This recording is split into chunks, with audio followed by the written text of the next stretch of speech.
David was Israel's greatest king, yet his life was tarnished by his adultery with Bathsheba. Here's the story. While Israel was at war, David stayed at home, and from the roof of his house, he saw a woman bathing. She was beautiful.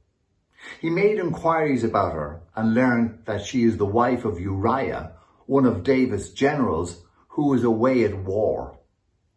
He sent for her and committed adultery. Later, she sent him a message that he really didn't need to hear. She says, "I am pregnant." Now David had to think quickly. He sent for Uriah on the pretense of inquiring about the battle. When Uriah had brought him up to date, then David said to him to go and spend the night with his wife. The following day, David learned that Uriah never went to his wife. Again, panic. He has to think quickly. David sent Uriah back to the battle with a letter to Joab, one of his generals, instructing him to put Uriah in the heat of the battle so that he's killed. David is then notified that Uriah has been killed in battle. Immediately, he marries Bathsheba. Now, David may have felt that he has gotten away with it, but he hasn't. God sent the prophet Nathan to confront him about his sin. David makes no excuses. He takes ownership of the sin that he has committed.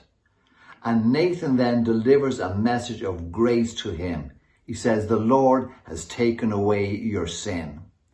David's adultery has been forgiven by a gracious God. Later, David wrote a psalm praising God for his extraordinary mercy and grace.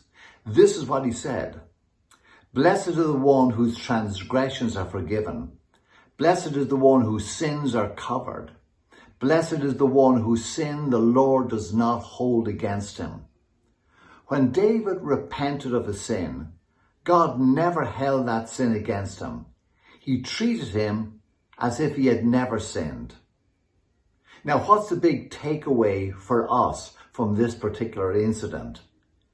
There is forgiveness for every penitent sinner.